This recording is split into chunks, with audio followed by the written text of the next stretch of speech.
pour relancer, maintenir le cap. La relance de l'agriculture s'avère donc nécessaire. On va évoquer cette question avec un élu national, élu de la province de Lualaba, Patrick Thierry André Kakwata, géologue de formation. Il est assistant à l'université de Lubumbashi. Et face à lui, il y a mes confrères. Je commence à ma gauche, à l'extrême gauche, Singwala de Digital Congo, Madame Zéphou de Biwa Télévision, Zantoto Floride de Télé 50, Robert Naé de la radio-télévision nationale congolaise. Première question, monsieur Patrick Thierry André Kakwata. Est-ce qu'il existe une vraie politique minière en République démocratique du Congo? Oui, la vraie politique minière en République démocratique du Congo, elle existe parce que nous avons même des arsenals qui, entre autres, le code minier, le règlement minier, qui démontrent que réellement il y a une politique nationale pour le secteur minier. Réellement, ça contribue au développement de la République démocratique du Congo? À ce jour, vous devez savoir que le secteur minier est en train de contribuer à la croissance économique à la hauteur autour de 9,5%. Donc c'est pour vous dire qu'il y a un pas, il y a un chemin, nous sommes en train d'évoluer, mais pour ce jour, on est à 9,5% de contribution à la croissance de l'économie. Le premier qui a le micro, Elvis Singwala, du Digital Congo. Oui, honorable, une question paradoxale, on peut le dire comme ça. Le secteur minier, comme vous venez de le dire, contribue à 9,5% de la croissance. Mais quand aujourd'hui les économistes nous disent, avec le yo-yo constaté dans le cours de métaux à l'international, et le gouvernement qui prévoyait atteindre une croissance à 2 chiffres à la fin de l'année, affirme ne peut plus arriver à cette croissance. Comment on peut expliquer cette question? Oui, vous devez comprendre une chose, c'est que il y a eu chute. Le gouvernement a prévu. Et il a très bien dit. Mais il y a eu chute. Cette chute, c'est une chute internationale. Mais ce n'est pas pour autant qu'on s'est dit qu'on n'atteindra pas. Et c'est pour cela que le secteur minier, la chute que nous avons aujourd'hui, c'est une chute des métaux. Et il faudrait qu'on puisse diversifier. Parce que nous avons beaucoup de substances pour lesquelles nous n'exploitons pas. La couverture d'exploration dans notre pays, notre pays à ce jour à 2 345 000 km², mais la couverture d'exploration n'est qu'à 18% de couverture. Donc vous voyez que c'est vraiment minime. Et dire que si on avait couvert à, je peux peut-être dire à 70%, bien qu'il y ait chute sur le plan international, nous pouvions, c'est une chute au niveau des métaux, mais si on pouvait se remettre sur les substances précieuses ou semi-précieuses, et que nous pouvions aller sur autre chose, à ce moment-là, on n'aurait pas senti. Et c'est à cela que nous revenons aujourd'hui. Vous avez bien entendu tout à l'heure Madame Rachel Kitita de dire que la contribution au budget de l'État est de 20%, qui est vraiment minime, mais plus loin, moi quand j'étais aux études, et jusqu'à ce jour, je ne cesse de le dire, la République démocratique du Congo est un scandale géologique. Nous couvrons cela avec une exploration de 18%, la carte des gîtes minéraux qui nous donne à ce jour, ou la carte à laquelle nous sommes en train de nous référer par rapport aux substances minérales ou par rapport aux gisements que nous avons, c'est une carte de 1973, travaillée par Berger et du temps de l'époque coloniale. Donc même nous, à ce jour, nous ne savons pas qu'est-ce que la République regorge actuellement en toute honnêteté.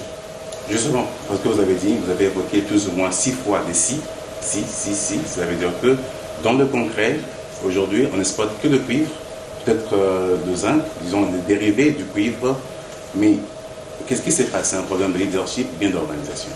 Ce n'est pas un problème de leadership, ce n'est pas un problème d'organisation, mais ce qu'il faut noter, c'est que c'est un problème de volonté. Et cette volonté doit venir de tout un chacun de nous.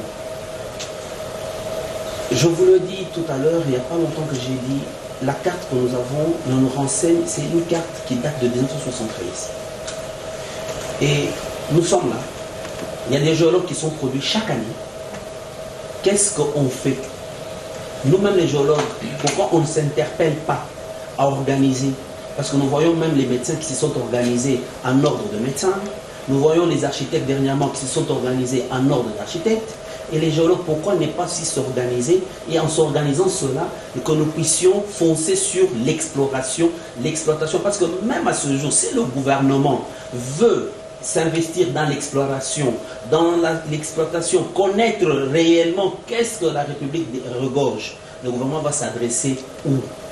Parce qu'il n'y a même pas un endroit pour lequel le gouvernement peut venir à ce jour dire je m'adresse à vous, voilà le financement que je donne, allez explorer toute la République et revenez-nous avec des données certaines, prouvées, probables.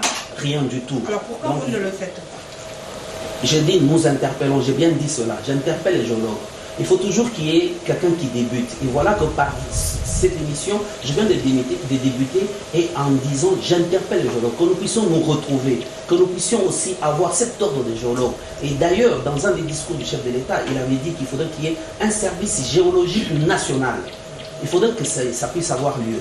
Mais nous assistons à un discours qui a eu lieu.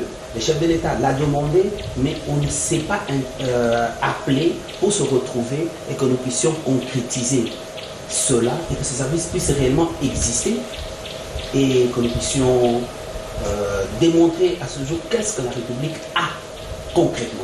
En tant que député national, vous êtes vice-président de la commission environnement, ressources naturelles et tourisme. Vous pouvez vous saisir de la question pour permettre à la République d'avoir des instruments qui peuvent lui permettre d'avancer dans ce sens-là. Heureusement, c'est pour cela que j'ai dit, le but de cette émission, j'interpelle les géologues.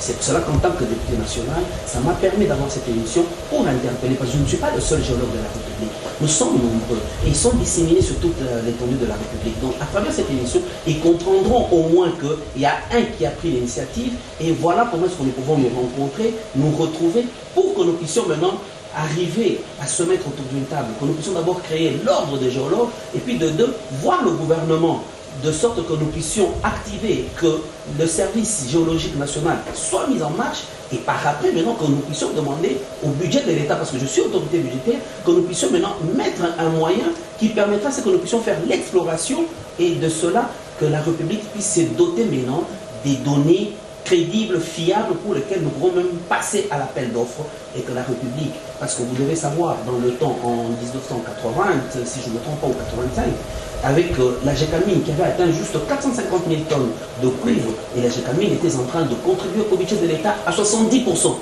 Mais tandis qu'à ce jour, on a atteint, en 2014, nous avons atteint 1 million de tonnes, mais voilà que la contribution n'était que de 20%. Vous allez vous poser cette question. 450 000 tonnes, et c'était le fleuron, la Gécamine était le chouchou de la République, mais il contribuait à 70% du budget de l'État, et tout le monde le sentait. Mais aujourd'hui, on parle d'1 million de tonnes, et comment sur 1 million de tonnes, on ne ressent rien, mais ce n'est que 20%. Vous allez me poser cette question, bien sûr, parce qu'à ce temps-là, la Gécamine, actionnaire principal, l'État congolais, aujourd'hui, nous avons des joint ventures, et de ces joint ventures, il y a eu des montants d'investissement qui sont venus avec, il fallait les rembourser ce montant, et que ce n'est que peut-être maintenant, à partir de 2016, parce qu'on a terminé le remboursement des montants d'investissement pour lesquels les autres entreprises sont venues avec, et que maintenant la caisse de l'État peut ressentir. C'est pour cela qu'avec ce budget, nous allons voir maintenant le secteur minier contribuera à combien de pourcents, parce qu'on a terminé au moins les dettes d'investissement pour lesquelles ces entreprises sont venues. Ça, c'est un. Et d'ailleurs, si je peux aller de coq à l'âne, aller plus loin, parmi la révision du code minier, on dit la faible quotité de la part de l'État dans le capital social des sociétés. Et c'est pour cela que nous voulons revoir pour que l'État congolais puisse se retrouver. Mais ou sinon, c'est comme qui disent certains qu'on a bradé. Honorable, moi j'aimerais évidemment revenir sur cette question du code minier, puisque vous avez donné un chiffre. 18% sur l'ensemble des substances minérales que compte la République démocratique du Congo, ça veut dire 72% sont encore inexploités. Alors, non, 18% des couvertures d'exploration. Évidemment.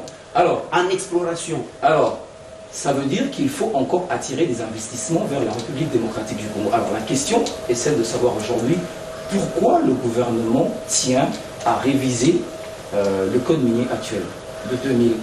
Oui, il faudrait... Quelles sont les raisons principales de cette révision? Il faudrait se dire ceci. 18% de couverture d'exploration. Donc cela veut dire que la connaissance que nous avons en données géologiques de la République démocratique du Congo n'est que de 18%. Donc ça ne sert même à rien d'inviter l'investisseur parce que nous ne connaissons rien. C'est mieux, comme je l'ai dit, qu'il y ait le service géologique national. C'est mieux que les géologues se retrouvent, que l'État congolais puisse financer, que nous puissions connaître certainement, prouver quelles sont les substances regorgées par la République démocratique du Congo et à quelle probabilité de quantité. C'est à ce moment-là que maintenant l'investisseur peut venir. Mais à cela, comme vous le dites, pourquoi réviser le code minier? Je viens de vous dire que dans le code minier, quand le code minier a été élaboré en 2002, personne ne savait que la République démocratique du Congo aura 26 provinces. Parce que notre constitution du 18 février 2006 nous fait passer à 26 provinces et crée une décentralisation. Mais en 2002, on n'avait pas une décentralisation. Donc on n'avait pas une libre administration ou la réforme administrative.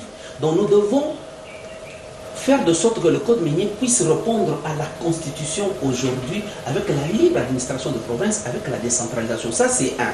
Et puis de deux, on a un problème, c'est que en 2002, nous avions donné la part de l'État dans le capital social des sociétés minières de 5% seulement, qui est une faible quotité. L'État ne se retrouve pas.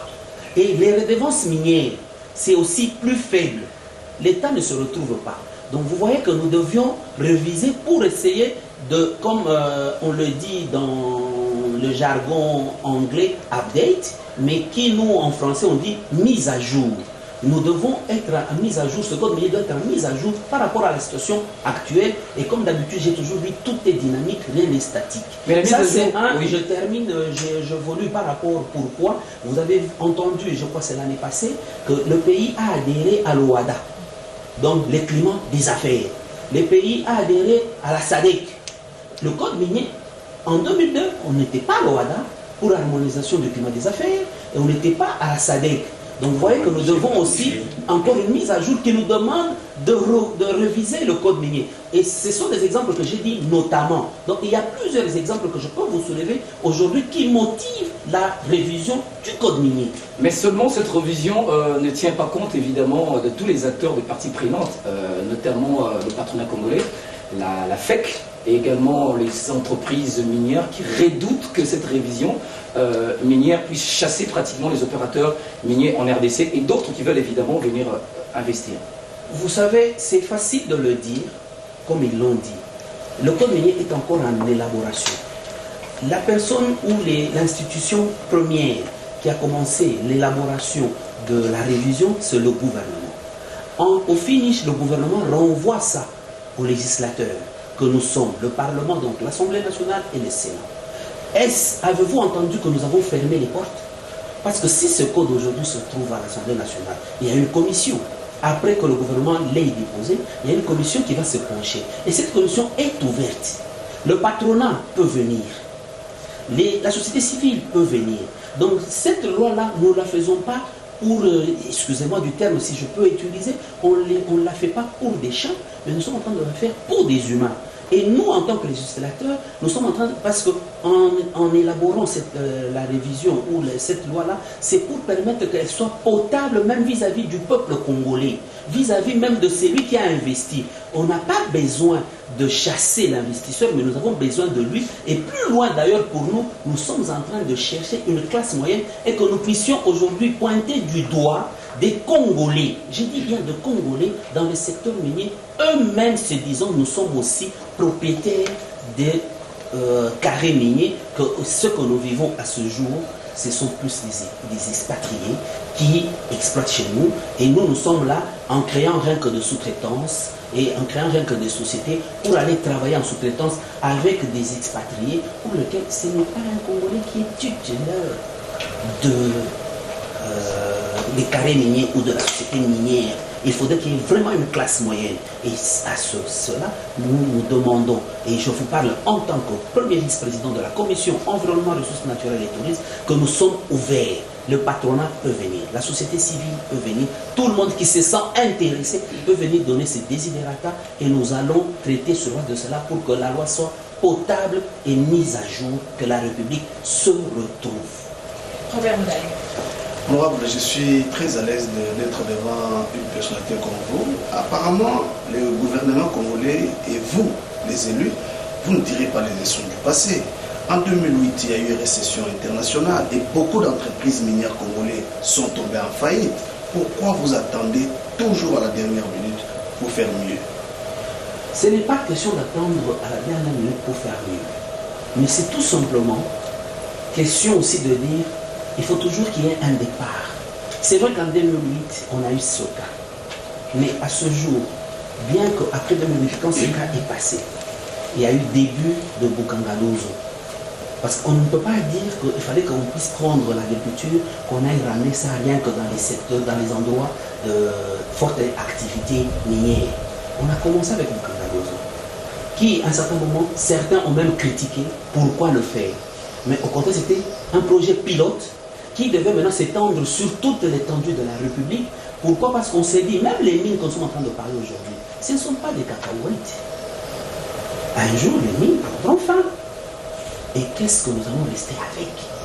C'est pour cela qu'il faudrait à tout moment. Moi, je crois que même en 2008, même avant 2008, si vous avez encore des images, vous pouvez aller revoir. Je suis parmi les pionniers qui ont dit l'après-mine. Réfléchissons toujours à l'après-mine. Et même aujourd'hui, je ne cesse encore de le dire, l'après-mine. Donc, si aujourd'hui nous ressentons, mais on ne le ressent pas comme on l'a ressenti en 2008. Mais nous ressentons au moins. Mais pas comme on l'a ressenti en 2008, mais nous devons aussi beaucoup plus voir un secteur producteur d'emploi, l'après-mine. Qu'est-ce que nous devons faire du moment que les mines nous produisent? Mais qu'est-ce qu'on doit faire après? L'agriculture est là. Nous avons 2 345 000 km², mais il y a beaucoup de terres arables. Mais qu'est-ce que nous faisons? Mais nous sommes là juste en nous rejetant rien que dans la politique, en nous mettant rien que dans l'alternance. Oh non, il faudrait qu'il y ait des élections, il faudrait qu'il y ait ceci. Nous oublions qu'il faudrait que nous puissions travailler. L'économie, d'ailleurs, normalement, devait nous mettre en cohésion et être adversaires politiques. En politique, comme je viens de le dire, excusez-moi la tautologie, nous devons être adversaires en politique, mais au niveau de l'économie, en cohésion, parce que nous tous nous sommes en train de parler au nom de ce peuple. Et c'est pour cela qu'il y a une définition qui dit l'homme politique ne voit que les élections, mais l'homme d'État voit la génération future. Est-ce que nous nous comportons en homme d'État pour voir la génération future, ou nous sommes en train de nous comporter en homme politique pour juste voir les élections et l'alternance, mais en sacrifiant le peuple que nous portons en disant je parle au nom du peuple?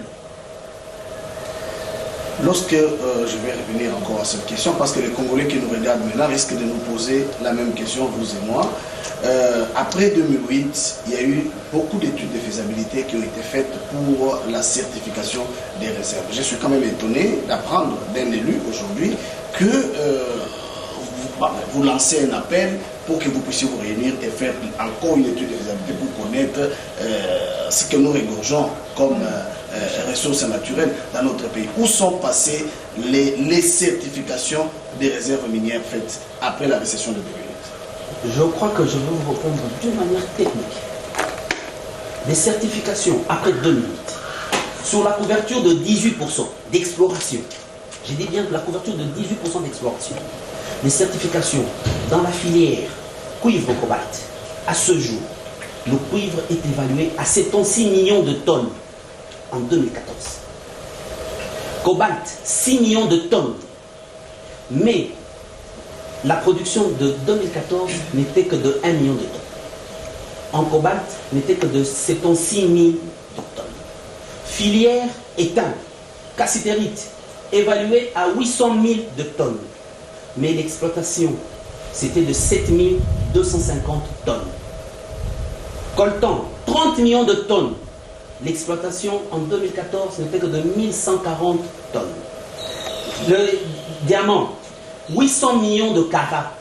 Mais on a eu exploité en 2014 19 millions de carats. L'or, 750 tonnes. L'exploitation, 24 tonnes. Donc vous voyez un peu les contrastes qui démontrent, et sans oublier que notre pays est convoité. Étant convoité par ses ressources naturelles, nous sommes victimes de cela, et c'est pour cela que nous avons des guerres par-ci, par-là, et que je me rappelle, étant au Sénat, j'avais dit que la mort que nous, Congolais, nous avons, ce sont nos propres ressources qui vont acheter les armes et qui reviennent pour nous tuer. Et il y a une grande fraude. Regardez au moins en or. 750 évalués sur 18% de couverture d'exploration, évalués, certifiés que nous avons 750 tonnes d'or, mais il n'y a eu que exploitation déclarée. Parce que moi je suis en train de dire ce qui a été déclaré. 24 tonnes n'a été déclaré comme production de 2014. Est-ce que vous allez me dire que réellement la République démocratique du Congo n'a produit que 24 tonnes d'or? Je dirais non. Mais combien est parti frauduleusement? La République a 9 frontières. Les voisins. Et j'ai crié quand j'étais au Sénat. J'ai dit il faudrait qu'il y ait une traçabilité. Que nous puissions, comme on l'avait fait les diamants du sang, le processus de Kimberley, que nous puissions aussi mettre une traçabilité au niveau de la cassitérite, le processus de Durban, que nous puissions faire une traçabilité même de notre or. Mais tout cela, parce qu'il y a la politique, il y a ceux-là qui voient leur intérêt personnel, au lieu de laisser le gouvernement travailler. Avant de repasser le micro à mon confrère Elvis Ngwala, vous le faites si bien, monsieur le député, de le dire et de le préciser. En dehors de l'or, il y a cette affaire du coltan, avec l'explosion des téléphones portables à travers le monde. Il semble que selon les statistiques, 81% du coltan sur le plan international provient de la République démocratique du Congo. Et pourtant, dans le budget de l'État, cet aspect n'est pas repris dans le budget de l'État. Est-ce que vous confirmez ces allégations? Et si c'est vrai, où part cet argent? Je vais compléter que ça met d'ailleurs en lumière les faiblesses de l'État. Vous avez mis la lumière ici, on exerce des faiblesses de l'État congolais. Je n'arrive pas à contrôler évidemment ces ressources naturelles. Et ça c'est grave. Je peux ajouter quelque chose.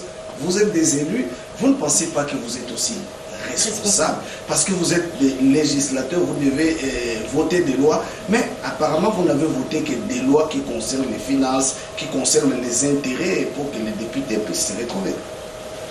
Non, vous savez, c'est très facile de dire ce sont les faiblesses de l'État, c'est très facile de dire vous êtes des élus, c'est très facile, mais sachez que moi je me rappelle, et j'ai un sourire, je me rappelle de Moïse Kabila, qui nous a dit à nous. Et voilà que ce mot, ou cette phrase, nous revient chaque jour et qui fait que l'immortaliser, prenez-vous en charge. Parce que quand je dis qu'il y a fraude à gauche, quand je dis cela, ceci, c'est nous-mêmes Congolais qui participons à cela. Quand je dis nous, moi-même je me mets là-dedans. Parce que quand, par exemple, je prends la question de Mme Rachel, qui parlait du coltan, 81% provient de la République démocratique du Congo. Mais quand on sent cela, nous sommes avec vous, je vous prends témoin. Combien de politiciens, combien d'opérateurs politiques sont venus à des émissions où ont pris la parole pour dire que trop c'est trop, politiciens, trouvons-nous autour d'une table, parce que la situation que nous s'est passée, 81% de nos coltans provient de coltans, oui, qui avec aujourd'hui on fabrique les téléphones, provient de la République démocratique du Congo. Trop c'est trop, oublions d'abord cette histoire que s'est passée, mais trouvons-nous autour d'une table pour trouver une solution. Mais je crois que tout le monde passe ici, il est en train de voir ses intérêts personnels. C'est pourquoi j'ai dit qu'on se comporte en homme politique. Mais tandis qu'il faudrait que nous puissions, c'est pas sensible, parce que voilà que je suis devant vous. C'est pas sensible, parce que si c'était sensible, je serais là en train de parler politique. Mais je viens parce que je me dis, c'est un homme d'État, je vois la génération future. Et en génération future, je me dis, il faudrait que nous puissions nous interpeller autour d'une table ronde pour se dire, notre économie, scandale géologique, le peuple est en train de mourir, le peuple là pour lequel nous sommes en train de parler, est en train de mourir. Le social de ce peuple-là, on n'a pas encore trouvé la solution. Mais dans l'entretemps, nous sommes assis sur une richesse, mais nous-mêmes nous sommes pauvres. Que devons-nous faire? Oublions un peu la politique, nous sommes tous Congolais, trouvons-nous autour d'une table, parlons économique. Conférence économique ou dialogue économique, oublions d'abord dialogue politique. C'est ce que moi je veux. À ce jour, nous venons de parler de chute de cours de métaux. Il y a des entreprises minières qui sont en train de fermer. Je parle de Kolwezi parce que je suis un élu de Kolwezi. KCC vient d'arrêter sa production, une société de Kolwezi.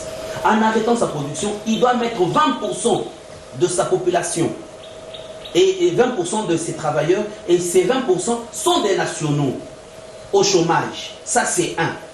Et puis de deux, cette entreprise, combien de sous-traitances étaient en train de travailler au niveau de cette entreprise? Et à ce jour, on a mis à l'arrêt. Quel est le nombre de chiffres de la population congolaise qui entre encore en chômage? Qu'est-ce que nous avons fait? Je n'ai vu aucun politicien, je le dis bien aucun, prendre la parole et dire c'est grave, nous devons trouver une solution, nous devons sauver parce que nous parlons au nom de cette population. C'est pour cela qu'à ce jour, je viens maintenant là interpeller tout un chacun pour dire arrêtons d'abord ce que nous sommes en train de faire en politique, revenons d'abord sur le plan économique. On a un problème, nous sommes politiciens, nous ne devons pas profiter de cette population. Mais avec ça, vous vous entêtez toujours à augmenter les parts du gouvernement congolais dans les entreprises minières. Nous devons parce que nous devons... Parce que le contexte actuel ne le permet pas. Non, nous devons... Pourquoi? Parce que je le dis nous devons. Je le dis nous devons parce que, la participation de part de l'État est tellement minime qui fait que si cette participation de part de l'État serait augmentée, ça va nous permettre que l'État puisse plus beaucoup penser à l'après-mine. Comme je vous ai parlé tout à l'heure du projet Bukangalozo, ce projet Bukangalozo ne devait pas rester rien que dans le Bandundu, il devait aller partout. L'État doit voir où mobiliser ses ressources pour que ce projet Bukangalozo aille plus loin dans toute la République démocratique du Congo. Donc ces parts-là, nous devons les augmenter pour permettre à l'État qu'il ait les moyens pour les produire sur toute l'étendue de la République et que le politicien est en train de parler. Parce qu'il faudrait comprendre que ce projet, ce n'était pas rien que pour X, Y personnes, mais c'est pour la population. Alors il faudrait que nous puissions le mettre sur toute l'étendue de la République pour le panier de la ménagère, que de critiquer, de dire du n'importe quoi et de prendre le peuple à témoin. Mais au moment où nous sommes ici, aujourd'hui, le peuple est en train de souffrir. Je n'ai vu aucun politicien pour dire nous devons trouver une solution. Moi, je viens de vous dire qu'il y a un chômage qui commence encore à Kolwezi. Je ne vois personne dire un mot. Mais moi, je le dis parce que je suis un élu de Kolwezi et j'ai eu ce mandat. Et voilà qu'aujourd'hui, je le dis. Et j'interpelle, nous avons un problème. Vous dites que les mines ne sont pas des cacahuètes, pourtant vous vous acharnez à appeler les autres géologues à faire un état de lieu. Pourquoi? J'appelle les autres géologues à faire un état de lieu. Pourquoi? Parce que une gestion que vous faites sans pour autant maîtriser, ça s'appelle naviguer à vue. Nous devons connaître, certifier nos ressources, quantifier à ce jour c'est à combien, évaluer à ce jour c'est à combien, pour nous permettre même cette gestion-là. Qu'est-ce que nous pouvons libérer? Qu'est-ce que nous devons garder stratégiquement pour la génération future? Il n'est pas dit que nous on doit venir tout vider aujourd'hui. Mon enfant aujourd'hui, mes petits-fils trouveront quoi? Mais si aujourd'hui, quelqu'un vient vous donner un lopin de terre là-bas, il commence à exploiter, vous ne connaissez même pas quelle est la quantité qu'il va exploiter là-bas et combien la République peut aussi bénéficier. Parce qu'il faudrait qu'un jour, comme on le dit, scandale géologique, sur le plan touristique, même si on n'a pas des mines, mais qu'un jour quelqu'un se dit je vais en revenir au du Congo, qui ne vienne pas seulement assister à trouver des trous et à trouver des peuples pauvres, mais qu'il arrive, qu'il trouve qu'il y a des gratte-ciels, il y a des sites touristiques, il y a ceci, et qu'il se dit réellement ces pays étaient un scandale géologique. Voilà les fruits de ce scandale géologique. Et c'est cela, parce que ici nous sommes sur le plan économique, ce n'est pas politique, ça nous interpelle nous tous. Ne pensez-vous pas que ce soit révolu cette époque où les mines étaient l'élément central de la politique du développement, avec les cours internationaux qui déterminent, et puis aussi les mines étant périssables, justement? Oui, ce n'est pas révolu, mais au contraire, c'est le tremplin même de l'essor, de l'émergence de la RDC. C'est le tremplin de l'essor de l'émergence de la RDC. Parce que c'est là que donc il faudrait bien maîtriser. Pour assurer la politique de l'agriculture. Oui, c'est pour ça que j'ai bien même dit la phrase l'après-mine. C'est de là que viendra. Pourquoi? Parce que vous voyez peut-être les mines en se basant qu'il n'y a que le cuivre et le cobalt, le coltan, la cassiterite, mais vous oubliez que la République, ici regorge des substances qui, même les pierres précieuses, les pierres semi-précieuses, les terres rares, et nous avons même, et puis plus loin, heureusement merci, plus loin, nous avons des matières stratégiques, des sécurités. Nous avons l'uranium. Ailleurs, nous voyons des gens utiliser l'uranium en énergie renouvelable. Ici, chez nous, nous ne l'utilisons pas. Au contraire, on devait même mettre une politique là-dessus. de sorte que nous puissions utiliser notre uranium en énergie renouvelable. Aujourd'hui, nous sommes en train de parler, bien que je viens de parler les mines, nous devons faire ceci et tout cela, mais nous oublions qu'il y a aussi une difficulté, parce que peut-être un des miniers qui est en train de me suivre aujourd'hui peut venir aussi me dire, mais vous avez bien parlé, mais il y a une difficulté. Laquelle, par exemple, notamment parmi les difficultés, on a un problème d'énergie électrique. Nous avons ce problème.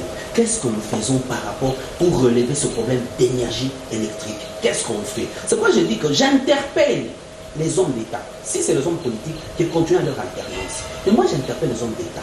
Parce que quand nous quittons aller à l'étranger pour plaider de la République, nous allons toujours pour dire il y aura violation de la Constitution, il y aura ceci. Mais je n'ai pas vu un qui quitte aussi, il s'est dit j'aime mon peuple, je vais plaider de sorte que nous puissions trouver des moyens pour venir renforcer nos barrages hydroélectriques, pour venir investir de sorte que, avec la technologie qui a évolué, que nous puissions avoir la certification et que nous puissions savoir d'une manière certaine la quantité de nos ressources naturelles.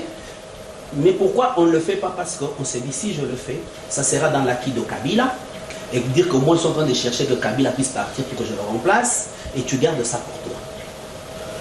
Mais au contraire, quand tu gardes ça pour toi, vous êtes un éminent économiste qui pouvait aussi amener un plus à la République, mais vous préférez garder les secrets que vous avez trouvés, parce que ce sera à l'acquis de Kabila. Moi, je cherche que Kabila puisse partir pour le remplacer. Vous gardez, mais c'est le peuple congolais. Demain, Kabila partira. Et quand il part, Kabila aussi se dit, bon, ça va, merci, comme je suis parti. L'autre là, il m'avait caché, moi aussi, je veux le cacher. Vous voyez maintenant que nous allons évoluer dans un pays où jamais l'émergence n'aura lieu. Mais au contraire, si réellement on a l'amour de la patrie, en dehors de la politique, il faudrait que moi j'interpelle et je demande à tout politicien, majorité, opposition, et même la société civile, même les personnalités indépendantes qui viennent ici, qui disent voilà le plus que moi j'ai amené, bien que je combat, je suis de l'opposition de ce pouvoir, mais voilà le plus que moi j'ai amené pour l'intérêt de la RDC, ma patrie mère. Vous êtes un homme d'État, vous le dites. Ne pensez-vous pas que la prémine soit l'agriculture? Mais alors, dans ce cas, est-ce que Mukangalo serait vraiment la solution durable?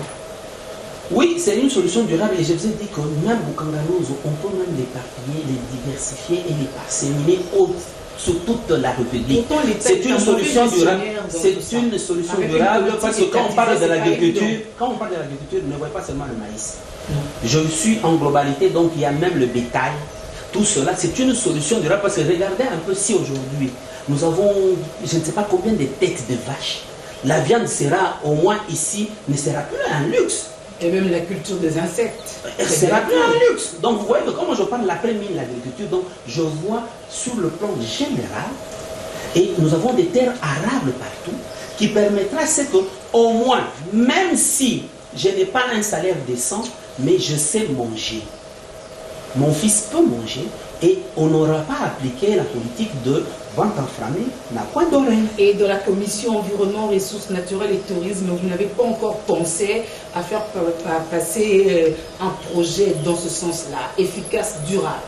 Si, nous sommes en train de faire passer un projet efficace, ce n'est même pas un projet parce que nous, ce sont des propositions de loi, nous sommes en train d'y penser. Mais il y a une chose que moi-même, j'essaie de répondre avant que vous me posiez la question. Plus vous produisez de lois, plus vous produisez de lois. Mais au finish, qu'est-ce que vous avez? Donc c'est pour cela qu'en y réfléchissant cela, je me suis dit, autant mieux, au lieu de produire vite, que ce qui est d'abord là, appliquons qu'il y ait un changement. Qu'est-ce que je dois faire? J'ai pris ce micro, madame. Je suis venu vers vous. À travers les médias qui nous accompagnent, que certains aussi, qui ont des bonnes initiatives pour que la République, la partie mère, ceux-là qui ont choisi la République démocratique du Congo comme leur patrie, comme leur...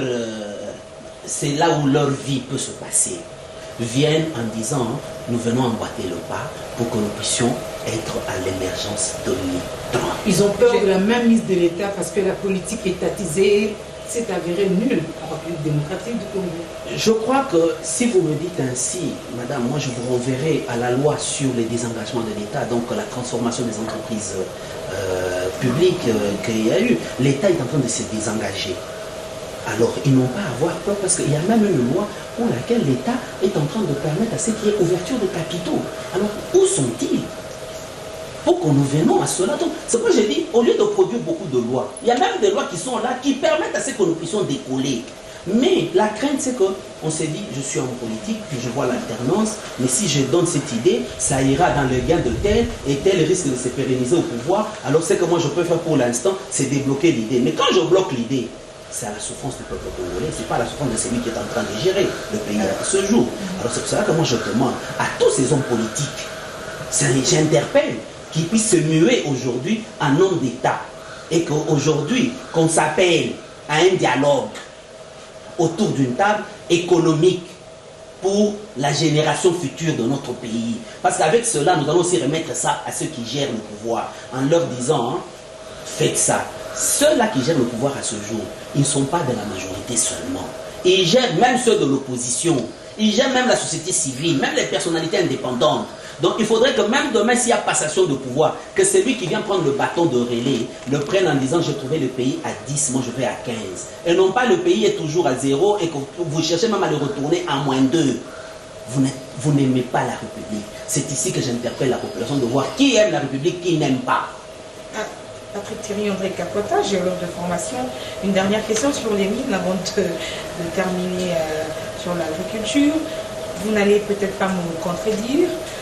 L'ex-province orientale regorge un gisement fer le plus important au monde, selon les experts. 600 millions de tonnes à peu près. Ça fait 3000 la tonne de fer. Pourquoi ce gisement n'est pas exploité en République démocratique du Congo? Merci beaucoup. Je peux vous donner le nom de ce gisement, c'est le gisement de Mbomo, qui est en province orientale. Et à ce jour, comme je l'ai dit, qu'avec les certifications qu'on a eues, la République, sur les 18% de couverture d'exploration, la République a 10 milliards de fer. 10 milliards de tonnes de fer à ce jour. Mais rien n'est exploité. Parce que pour les autres, on vous a même dit 500 tonnes, 76, mais pour le fer, rien n'est exploité. Alors pourquoi? J'en arrive. C'était une précision que je donnais. J'en arrive. Rien n'est exploité. Les gisements de l'eau. Les secteurs miniers. 1. On a un problème d'évacuation. Parce qu'il faudrait savoir qu'au niveau de Bomo, en province orientale, et pour évacuer, on ne va pas quand même faire bénéficier les pays voisins. L'évacuation doit se faire par notre port de Banana. De Bomo à Banana, la distance est de 2008 km. Nous réfléchissons. S'il faudrait que nous puissions faire évacuer ce fer en pipeline, il nous faut au moins 8,6 milliards de dollars.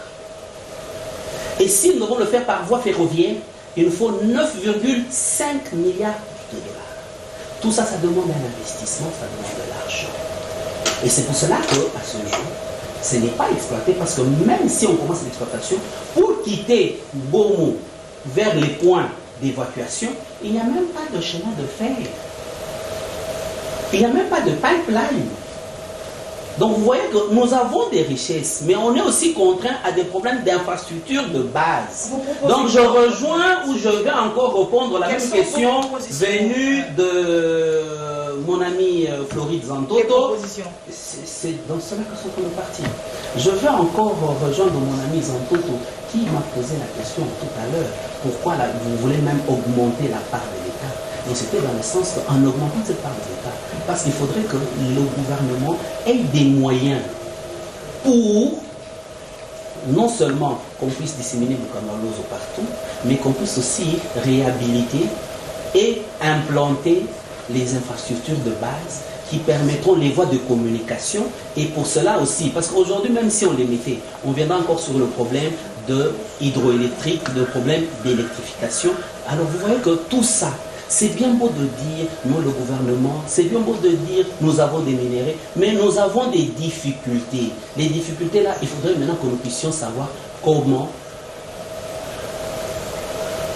avoir les moyens pour exécuter. Mais nous allons toujours aller nous entêter. Mais quelles sont les propositions que vous proposez? Surtout, moi, je vous demande d'arrêter de chanter l'émergence en 2030. Arrêtez, s'il vous plaît. Non. Des propositions ne vont pas je ne dirai jamais, et je ne vous suivrai jamais de dire ne pas chanter l'émergence en 2030, parce que si je le dis, je ne suis plus gestionnaire, et je ne suis plus optimiste. Parce que moi, quand j'ai un bébé qui vient de naître aujourd'hui, je le vois qu'il grandira et sera un grand monsieur. Si je dois arrêter de chanter comme mon bébé ou mon fils ne sera jamais un grand monsieur, où je vais. Donc moi, je continue toujours à le dire, et je suis optimiste, que la République démocratique du Congo, horizon émergence 2030. Je continue. Et d'autant plus que les moyens y sont, mais c'est question de savoir une bonne politique. Avec ce qu'on a, on peut aller plus loin. Et c'est pour ça que vous avez entendu. Je continue toujours à insister. Concrètement, comment aller plus loin? Aller plus loin, je continue toujours à insister. Nous devons nous retrouver, les hommes d'État, pour essayer d'amener aussi un plus. Le gouvernement là où il est, l'Assemblée nationale là où il est, le Sénat là où il est, ont besoin aussi d'un souffle nouveau, de quelque chose qui vient de l'extérieur pour dire voilà l'idée que je donne. Donc nous, on n'est pas fermés, on est ouvert. C'est pour cela que vous allez me dire, moi vous dites ainsi. Oui, nous sommes ouverts parce que c'est lui qui est ouvert et qui écoute. Il va plus loin. Alors on va terminer cet entretien. Voilà, je vais vous repasser la parole, mais on va parler de l'agriculture, monsieur le député. La République démocratique du Congo a 2 saisons agricoles. Nous avons de l'eau, on cultive, mais nous n'exportons presque rien. Qu'est-ce qui se passe exactement? Vous savez que quand vous venez de parler de l'eau, vous allez me dire qu'à l'époque on exploitait. Non, je viens de me rendre compte qu'il y avait un problème très important que j'allais même oublier quand nous parlons de l'eau. Je vous en prie. Vous avez entendu le problème du Trans-Aqua. On doit nous prendre de l'eau qui va aller vers le Tchad. Et cela, l'eau fait partie d'une portion de la République, la souveraineté. Mais nous sommes là en se basant politiquement, en oubliant que demain on risque de nous prendre. Au Cameroun, déjà, il y a un désert qui nous passe. Au Tchad, il y a un désert. Si aujourd'hui on nous prend cette eau, c'est un désert qui nous vient dans la République démocratique du Congo. Qu'est-ce que nous faisons, nous, hommes d'État? Qu'est-ce que nous faisons? En tant que législateur d'abord. Oui, même en tant que législateur. En tant que législateur, c'est une partie de la République. Et il faudrait que le peuple se prononce à cela.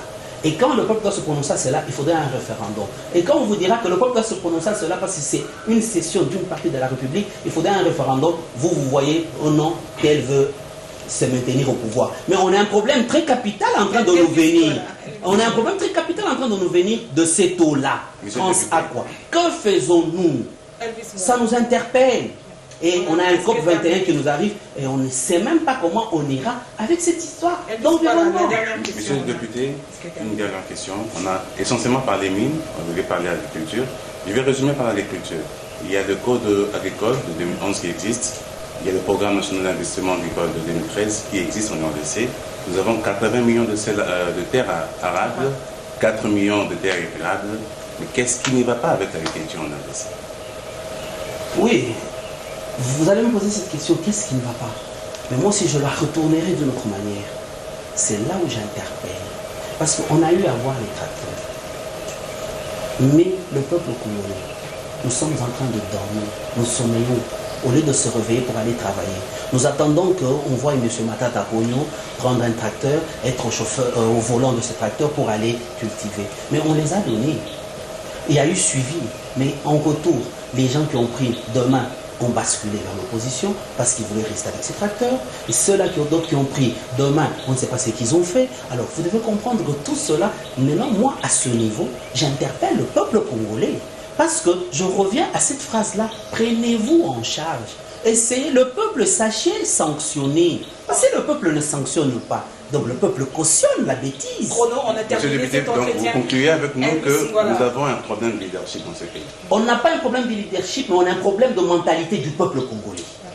On a terminé, Chrono, cet entretien. Monsieur le député, merci beaucoup d'avoir répondu à notre invitation. 10 secondes juste pour conclure. Une toute petite conclusion. Je reprends la phrase de Mosée, prenez-vous en charge, que nous tous nous puissions nous revenir, travailler. Et j'interpelle celui qui se sent homme d'État. Je suis ouvert qu'il vienne, qu'on commence et qu'on se retrouve autour d'une table pour la génération future de notre République. Et j'interpelle les géologues qui viennent pour le service géologique national, afin que des 72% de couverture, nous puissions le connaître et remettre au gouvernement de la République. face à Patrick Thierry André Kakwatanginza, Elvis Ngwala de Digital Congo, Julie Sefou de B1 Télévision, Floride Zantoto de Télé 50, Robert Ndaye de la RTNC, souffrez que je me présente, Rachel Kitita de Numérica Télévision. Mesdames et messieurs, merci de nous avoir suivis dans vos différentes chaînes de télévision. On espère vous retrouver très prochainement sur un autre plateau spécial avec un nouvel invité. Portez-vous bien et surtout très bonne suite de programme sur vos chaînes. Bonsoir.